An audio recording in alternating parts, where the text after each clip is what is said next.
Vyzerá, že som to tu vadil, kurva. Míšaj. To varené slúbené. No, no. Ďakujem. No, musíš dávať, lebo si dávať teraz. Ja vidím. Som tomu došiel na ole.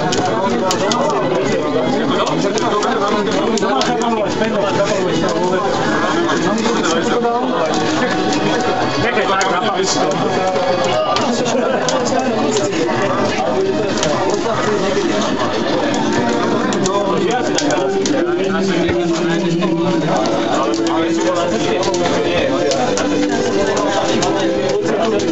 Ja som zase vedel, čo...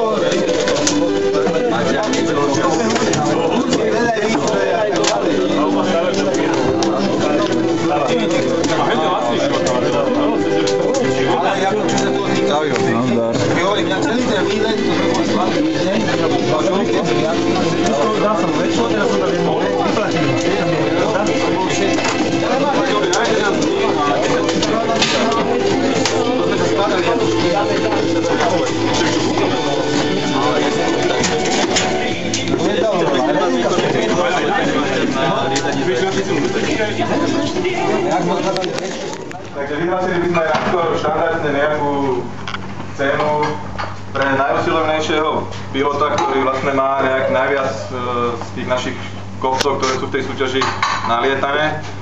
Tak sme to zrátali so Števom a vyšiel nám, že by to mal vyhrať Igor Kianička.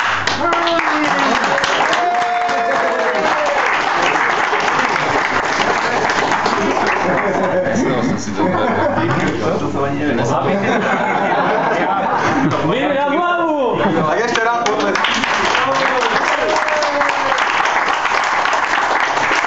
Není mapa, aby nezabludil, to je mapa, aby vedel, kade nemá lietať. Tak tým pádom už... Tak už nebudem taký.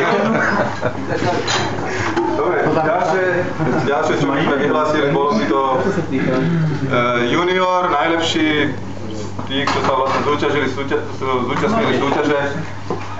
Nejakého juniora bolo ťažké vybrať, ale nakoniec sme sa zhodli, že najusilovnejší, taký, čo najväčší nejaký progres mal Števo Granec.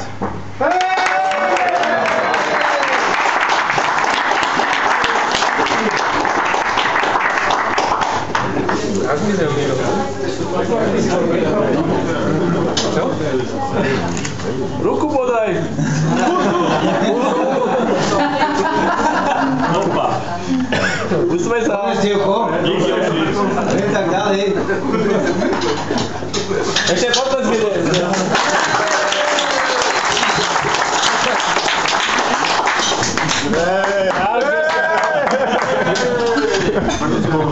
Dobre, takže prídeme vlastne k vyhláseniu tých súťaží, ktoré máme v rámci preletov.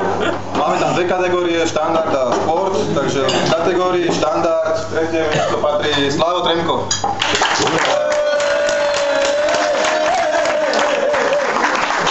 Za tretie miesto!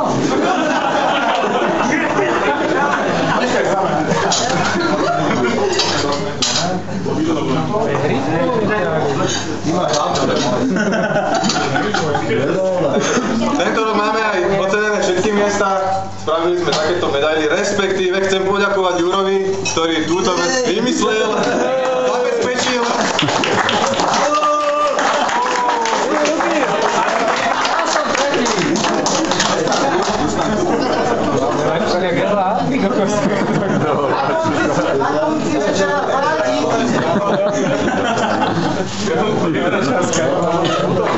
Takže druhé miesto v kategórii štandard.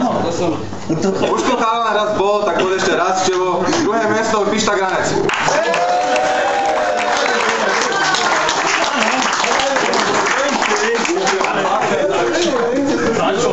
Za trest!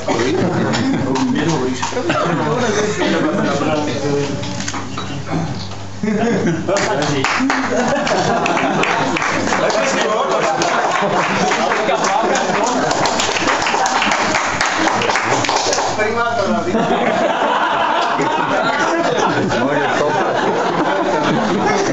napadlo. Prvé miesto v kategórii štandard a chalanisko je oceňovaný, takže po celom Slovensku, kde jemu toto není vzácne, ale tak Maroš, adrenalín.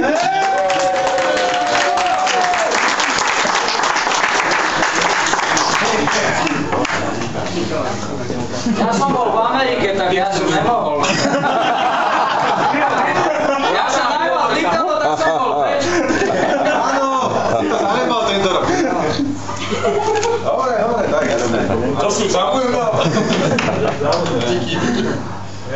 No, ešte posledný sa všetko znája. No, toto bude primátor.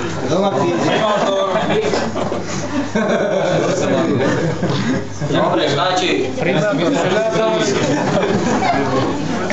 Ja som chcel ísť na opačnú. Aj sám večer hviezdy teraz.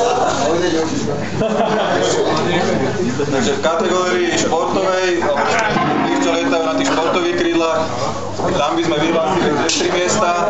Na 3. mieste sa umiestnil Peťo Lenartovič.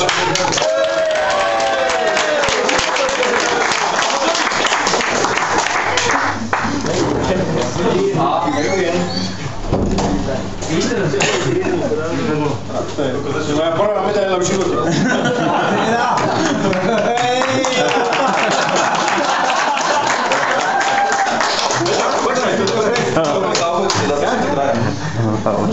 Druhé miesto v tejto kategórii športovej. Budeme to musieť nejak ináč vymyslieť, lebo všetko nám to berú tí istí ľudia. Igor Kijanička.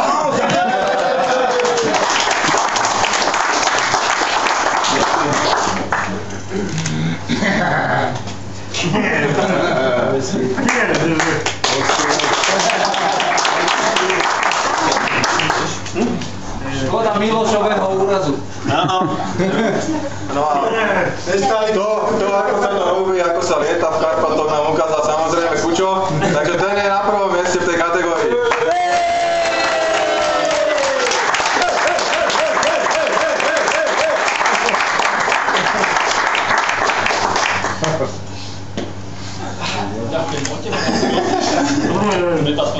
Tak aspoň vymoškávať to nehaj.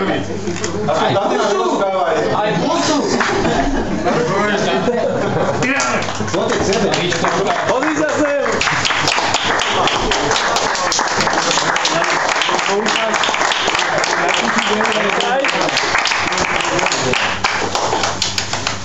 Tričko nemám rukavice asi.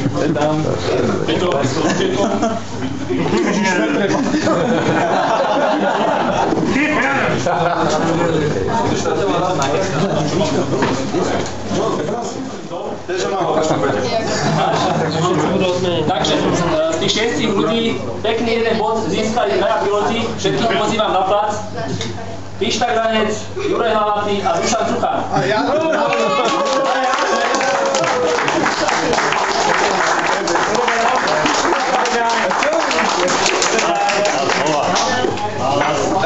Netradične, lebo som netušil, že aj v druhej súťaži sú medaile.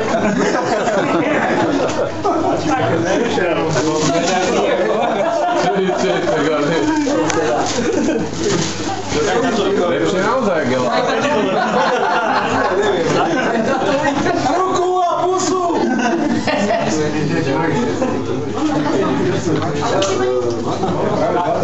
O 2 body získali bonusy Pištapa a Miloš Jafek, ktorý bohužiaľ zradil úraz a bolo by tých bodov zaručene viac, takže poďte k nám.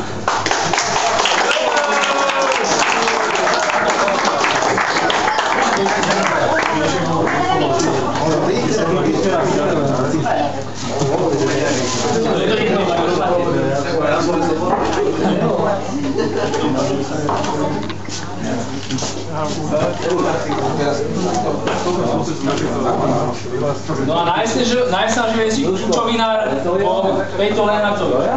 Čo to tam trese? Ja sa nemôžem vo svojej vlastnej súťaži. Ja počkaj, to je...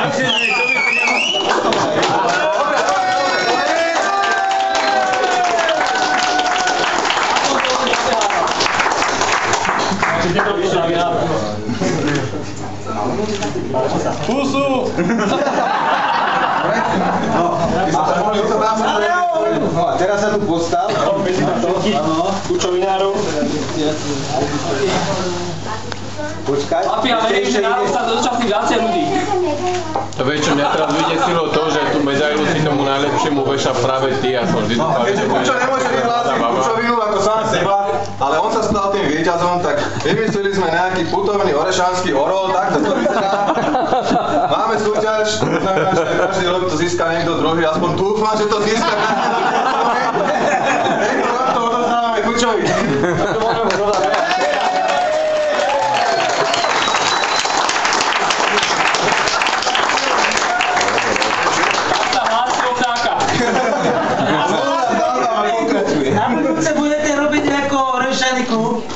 Vyhodnotenie alebo takého orla nedostal nikto v rámci celej vedeckej asociácie.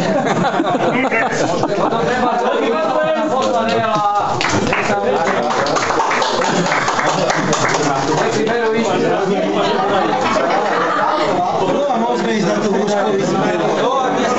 Dneska sme si spravili aj takú mini súťaž pre státia. Ako som bol vyhlasovateľom súťaže ja, tak som rozhodol, že tá bol platný. Takže budú rozdelené len dve ceny. Na druhom mieste Peťo Lenhartovi, ten tu, či Vlado Kramžík, ten tu není, ale počkáme si na ňu a určite príde. A na prvom mieste Kučo! Zase, Peťo Kučera!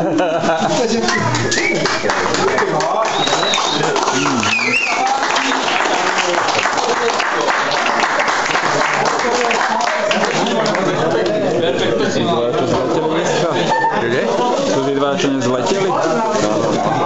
A nebola to súčasť vedeckej To bolo aj